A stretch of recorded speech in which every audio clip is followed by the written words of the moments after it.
Evangelho de Mateus, capítulo 5, versículo 17. Não cuideis que vim destruir a lei ou os profetas.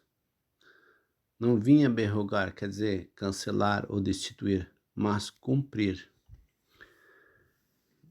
Vemos aqui o que o Senhor fala a respeito da lei, a sua missão na terra. Ele veio para cumprir a lei conforme Deus, o próprio Deus, falou para Josué. Então, até a morte de Jesus na cruz do Calvário, estava valendo esse versículo, Josué 1:8. Não se aparte da tua boca o livro desta lei. Antes medita nele de dia e noite, para que também tenha cuidado de fazer conforme tudo quanto nele está escrito. Veja, meus irmãos, aqui o Senhor ordena que a lei seja cumprida, que a lei prospere, que a lei seja executada. E isso vai até o Evangelho de Mateus, no capítulo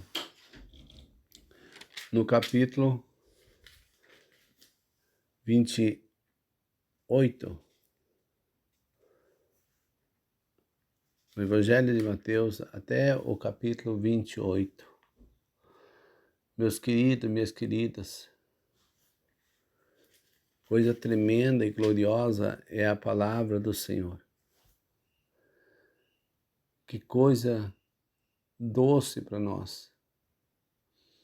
Coisa doce, coisa maravilhosa. O livro da lei, da validade desse livro da lei, veja, Jesus não veio cancelar, Jesus veio cumprir. E ele cumpriu a lei totalmente. Agora, nós não estamos mais embaixo do livro da lei, porque nós estamos embaixo da graça, junto com Jesus, embaixo da graça, junto com o nosso Deus.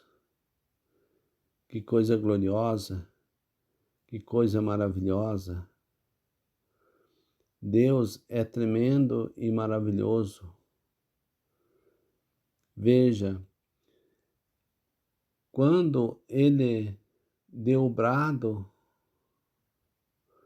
na cruz do Calvário, em 28:50 de Mateus, então ali ele cumpriu toda a lei. Ele cumpriu toda a lei. Por nós, cumpriu por nós. Agora, ele nos comprou para ser o Deus e Pai, com preço de sangue. E agora, conforme ele compra nós para ser o Pai, com preço de sangue, então nós estamos embaixo da graça. Por isso que a palavra diz, pela graça sois salvo. Pela graça sois salvo. Qual é a graça? Por Jesus Cristo somos salvos. A graça é o próprio Jesus. Ele é o Pai da graça. Ele é a graça.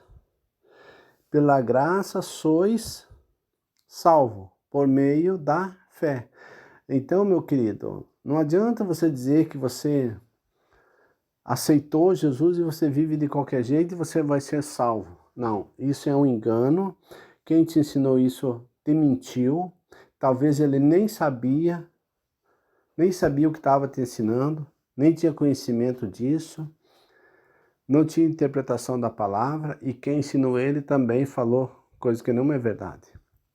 Veja, pela graça sois salvo, quer dizer, por Jesus sois salvo, através da fé. Porque sem fé é impossível agradar a Deus. Então, se você não tiver fé em Jesus Cristo, não tiver fé no Senhor, não tiver fé para obedecer a palavra de Deus, porque para obedecer a palavra de Deus, meus irmãos, precisa ter fé. As coisas de Deus não é porque, eu faço a hora que eu quero, isso a hora que eu quero, eu faço porque eu quero. Não, meu querido, não, minha querida, não é assim. Não é assim. As coisas do Senhor é por fé. É por fé e não por vista, conforme Paulo falou. Conforme Paulo falou. Então, e tem gente que, mesmo tendo dinheiro, mas ele vive por fé. Mesmo tendo dinheiro, ele vive por fé. Ele não coloca o dinheiro dele acima de Deus. Ele não usa o dinheiro dele para invalidar a palavra do Senhor. Não. Ele mantém a fé dele, independentemente de quanto dinheiro que ele tem. Independente, para ele não faz diferença. Ter R$ 1.000, R$ 100.000, 1.000.000, 1 bilhão, para ele não faz diferença. Ele continua firme na fé que ele tem no Senhor Jesus Cristo e no Senhor Deus eterno e na palavra do Senhor. Pela graça sois salvo por meio da fé. Então, para você obedecer a palavra do Senhor, que é o próprio Jesus, Jesus é a palavra viva, tem que ter fé. Para você ser salvo, tem que ter fé. Veja como a palavra do Senhor, ela é abrangente, explicativa e de fácil compreensão. Você só tem que ler e pedir entendimento para o Espírito Santo. Não é porque você é formado, tem pós-graduação, mestrado, doutorado, PhD, que você pega, eu leio a Bíblia de capa a capa. Você lê, mas você não entende nada. Não entende nada, meu querido. Entende? Veja como as coisas do Senhor são impressionantes. A palavra do Senhor é por fé. É por fé. E Jesus disse, eu não vim cancelar a lei e os profetas, ele veio cumprir. Então, ele cumpriu a lei por nós. Ele cumpriu. Então, ele nos deu liberdade de servir ao Senhor, usar do nosso livre arbítrio, mas nós somos responsáveis pelas nossas ações. Você não é proibido fazer nada. Você quer ser um satanista? Não tem problema. Você quer ser um idólatra? Não tem problema. Você quer ser uma prostituta, um prostituto? Não tem problema. Você quer ser um borracho? Não tem problema. Você quer ser um assassino, um serial killer? Não tem problema. Você quer ser um político? Não tem problema. Você quer ser um falsário? Não tem problema. Não tem problema. A Bíblia não te proíbe de fazer isso. Não, ela não te proíbe. Porque você tem o teu livre-arbítrio. Mas depois de tudo isso que você quer ser, tem o mas. E o mas é que vai fazer a diferença na sua vida. Você pode ser o que você quiser ser. Você quer ter uma esposa, 2, 5, 10, 15, 20, quantas você quiser ter, você pode ter. Mas, você quer roubar, você quer enganar, você quer fazer qualquer coisa, quer usar piercing, quer fazer tatuagem, quer fazer cirurgia, mas, eu quero ser isso, quero ser aquilo, eu quero ser aquele outro, mas você vai pagar o preço da tua consequência. O preço da consequência é contigo. Você é livre para você fazer o que você quiser. Mas você está pronto para pagar o preço da consequência? Você está pronto? Davi saiu com a mulher de Urias, sem problema, tranquilo, ele era rei, mas teve o preço da consequência. Davi mandou matar Urias, que colocasse Urias na frente da batalha, onde estava mais acirrada, mas teve o preço da consequência. Davi pensou que estava tudo certo, tudo tranquilo. Quem sabe você está pensando, eu estou bebendo, eu estou fumando, estou jogando, estou me prostituindo, estou saindo à noite, estou curtindo a noitada, estou fumando droga, fazendo o que eu quero, sonego imposto do município, do estado, do governo federal, lido com droga, produtos ilícitos e tal. Para mim tá tudo tranquilo, mas tem um profeta que Deus vai falar com ele. Deus vai falar com ele. E ele vai vir te trazer o recado. E aí, o preço da consequência é com você. É com você. Quando o profeta Natan chegou e falou com Davi da situação, e olha, Deus é maravilhoso. Eu amo esse Deus, eu amo o meu Jesus, eu amo o Espírito Santo, eu amo sua palavra. Estou pronto para morrer por ela a qualquer momento. Morrer por esse Deus, por esse Jesus, por esse Espírito Santo. Porque se eu morrer, eu sei para onde que eu vou. Então eu estou prontinho, 100% pronto. 100% pronto. E Deus é maravilhoso. Deus pega Natan, vem visitar Davi. Ele conta uma história, uma parábola para Davi. Conta uma parábola, uma história. E Davi diz, esse homem tem que fazer isso, isso e isso com ele. Aí o profeta, eu creio que ele olha nos olhos de Davi, passa a mão na barba, porque naquele tempo eles eram barbudo. E o rei fica olhando para ele. E daí há um minuto de silêncio. E ele diz, pois é, rei. Por quê? Que eu não estou imaginando nada aqui, não estou colocando nada na Bíblia, nem na tua cabeça. Mas o que acontece? Eu penso, lá no céu a gente vai ver esse filme, lá no céu a gente vai ver essa cena, meus irmãos. O profeta olhando para Davi, Davi olhando para o profeta, aquele momento de silêncio. E sabe por que o profeta ficou em silêncio? Porque o profeta viu a destruição da família de Davi. Viu a destruição que havia de vir sobre Davi. Não tenho dúvida que ele viu. Eu não tenho dúvida, porque o homem de Deus consegue ver.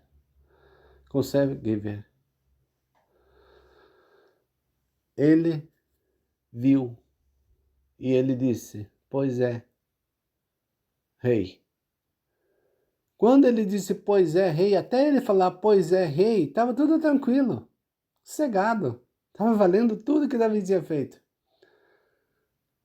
Aí quando diz, esse homem já acendeu uma luz amarela na mente de Davi. Ele disse, é você. E aí a história muda. Nesse momento, a história muda na vida de Davi. Então, meus irmãos, Jesus não veio para cancelar nada. Jesus veio para nos libertar do jugo da lei. Jesus veio nos libertar do jugo da lei. Porque a lei tinha procedimentos físicos e biológicos que você tinha que executar. e que as pessoas tinham que executar. Mas Jesus veio e cumpriu a lei por nós. E agora nós estamos livres da lei, mas estamos embaixo da graça. E quem sabe você esteja perguntando, então, irmãos, o Velho Testamento não tem mais valor? Não, não confunda. Não confunda Antigo Testamento com a lei. Não confunda. O Antigo Testamento continua tendo o mesmo valor que tinha antes. E a lei, os judeus, muitos deles, continuam ainda obedecendo a lei, embaixo da lei. Então, para eles, a lei tem valor. Para eles tem valor. Só que esses que estão embaixo da lei ignoram a morte de Cristo. Ok? Então, eles estão embaixo da lei e ignoram a morte de Cristo. E a Bíblia diz, por que eles ignoram? Porque eles não creem. Porque eles não creem. E a Bíblia diz, o fim da lei é Cristo. O fim da lei é Cristo. Porque ele que mandou a lei para Moisés. Ele é Deus. Ele que ditou a lei para Moisés. O fim da lei é Cristo para todo aquele que nele crer. Se você não crer em Jesus, você continua embaixo da lei. Se você não crer em Cristo Jesus, você ainda está embaixo da lei, porque a Bíblia diz isso. O fim da lei é Cristo para todo aquele que nele crer. Mas para todo aquele que nele não crer, continua valendo a lei. Entendeu? Agora, o Antigo Testamento é uma coisa, a lei é outra e o Novo Testamento é outro. Ah, mas então a Bíblia é dividida? Não, a Bíblia não é dividida. Eu falo em relação a comportamento, meus irmãos. Em relação a comportamento. O Antigo Testamento e o Novo Testamento são o mesmo, só que numa linguagem diferente. E a lei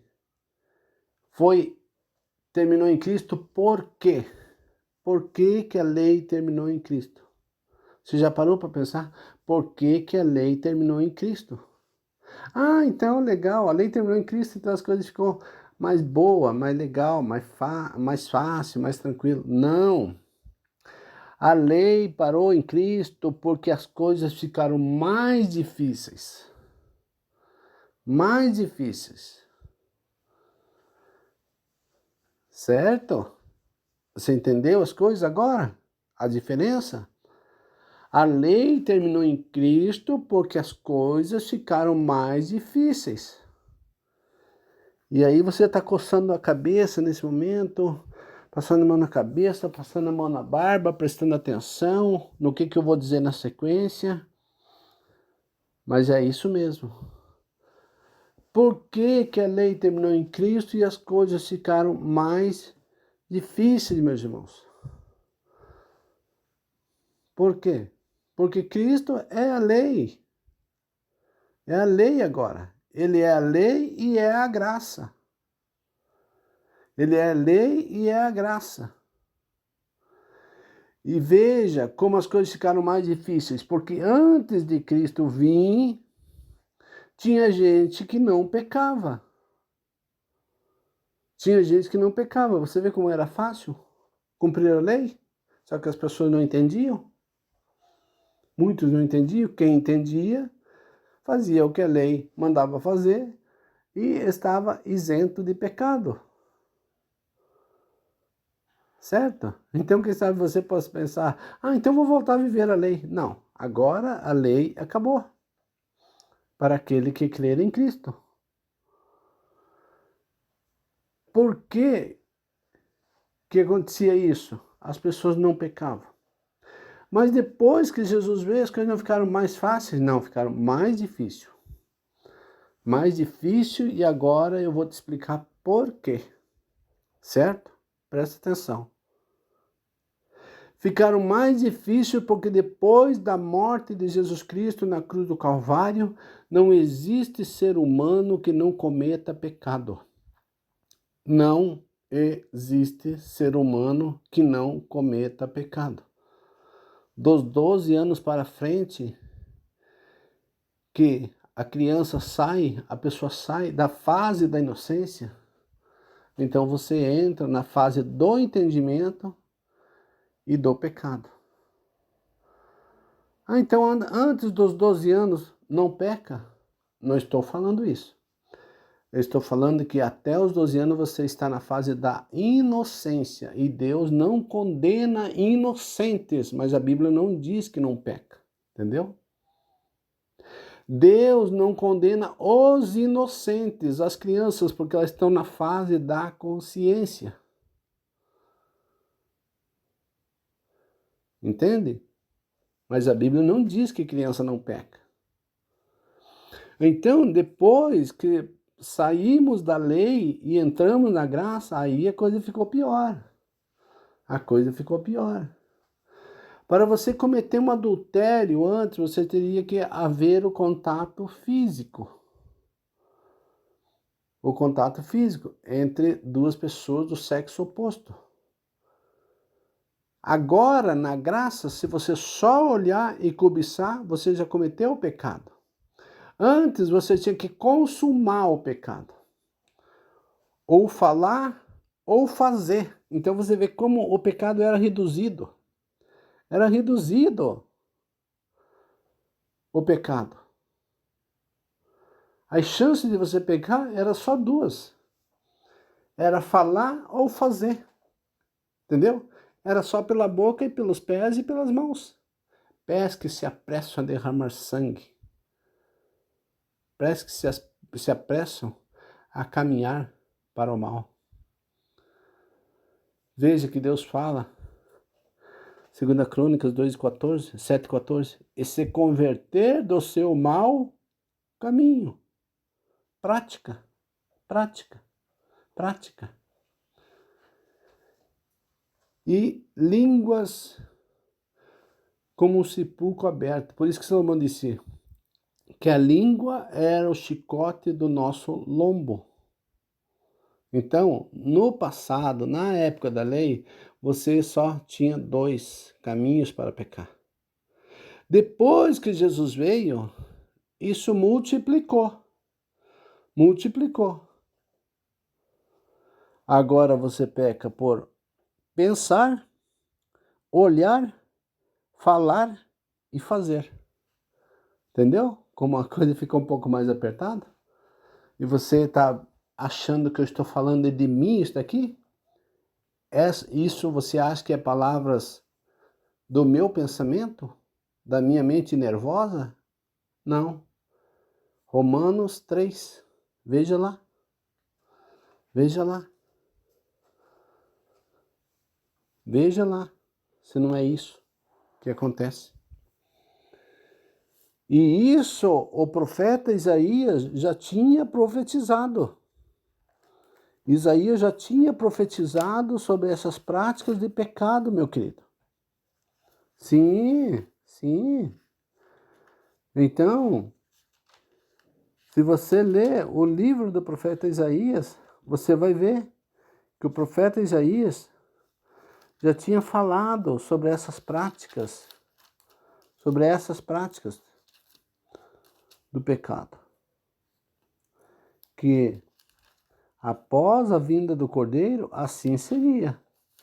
Pecado por pensamento, por olhar, por falar e por praticar. É isso mesmo. O profeta Isaías falava isso já. Então, a vinda do Senhor Jesus Cristo complicou as coisas em relação à santidade. A santidade de quem quiser entrar a morar no céu. De quem quiser ir morar na glória. Porque embaixo da lei, as pessoas estavam muito à vontade. Poderiam, fazer as coisas, viver a vida e não pecavam. E não pecavam. Romanos, se você olhar Romanos 3:9 em diante, Deus fala sobre isso aí, sobre os pecados, meus irmãos, sobre as nossas práticas de pecado, sobre o que a gente faz. E Jesus veio para cumprir a lei, e depois da lei nós fomos para baixo da graça, e embaixo da graça a coisa complicou mais. Então, não se iluda com isso, com aquilo, minha irmã. Não se iluda com isso, com aquilo, meu irmão. Se concentre no que a palavra do Senhor te orienta. Te orienta. Por isso que Jesus disse, se o teu olho pecar, arranca e jogue fora. Se a tua mão pecar, corta e joga fora. Certo? Então, essa é a prática do pecado. Agora, no Novo Testamento, depois da morte de Jesus, pensar, olhar, falar e fazer. Antigamente era falar e fazer. Então, Jesus veio para cumprir a lei. Ele cumpriu a lei e agora nós entramos numa segunda fase da lei, que é como se fôssemos dizer a nova lei, que é Jesus Cristo. Por isso que Jesus disse, e João começou falando, pregando que é chegado, anunciando que era chegado o reino de Deus. Jesus disse que anunciai que é chegado o reino dos céus. E mandou os discípulos ir e pregar, dizendo, é chegado o reino dos céus. Quando, meus irmãos, o reino de Portugal assumiu o Brasil, ele implantou toda a lei de Portugal. Toda a lei. Enquanto ele não estava aqui, nós estávamos na velha lei dos índios. Da velha lei dos índios. Depois que o reino de Portugal descobriu o Brasil, ele implantou a lei de Portugal aqui. Então mudou tudo. Mudou tudo. E os índios foram mortos, foram extintos? Não, estão aí os índios. E os índios têm a lei deles? Tem, mas hoje os índios estão embaixo da Constituição Nacional, que é a lei da nação, a lei do Brasil. E aqui nós estamos embaixo do sangue do Cordeiro, mas sujeito o que está escrito na sua palavra, o que está escrito. O Evangelho não muda. A Bíblia não tem prazo de validade enquanto a gente estiver vivendo na terra, meus irmãos. Enquanto eu estiver vivendo na terra. Ah, e depois que a gente morrer, a Bíblia não tem mais validade? Claro que tem. Tem, porque nós vamos estar com Cristo. E daí a Bíblia é o próprio Cristo. A palavra é o próprio Jesus. Aí nós vamos estar com a palavra conforme está escrito em João. Confirmação disso está lá em João, meu querido. Capítulo 1, versículo 1, no princípio era o verbo, e o verbo estava com Deus, e o verbo era Deus. Então nós vamos estar, o verbo significa palavra. Vamos trocar essas palavras. No princípio era a palavra estava com Deus, e a palavra era Deus. Então ele continua sendo, porque ele é eterno. Então nós vamos estar com a palavra. Então a palavra continua tendo validade na nossa vida ainda mais, porque daí nós vamos estar com a palavra viva. Entendeu? Que coisa gloriosa, que coisa maravilhosa. Essa é a mensagem de Deus hoje para a tua vida. A mensagem de Deus para a tua vida. Se atente para o cumprimento do Evangelho do Senhor na tua vida. Você peca por mente através de pensamentos, você peca pelo olhar através de cobiça, você peca pela boca falando e você peca pela prática fazendo, seja com os pés ou com as mãos ou com o seu corpo. Entendeu? Deus te abençoe em nome de Jesus. Amém.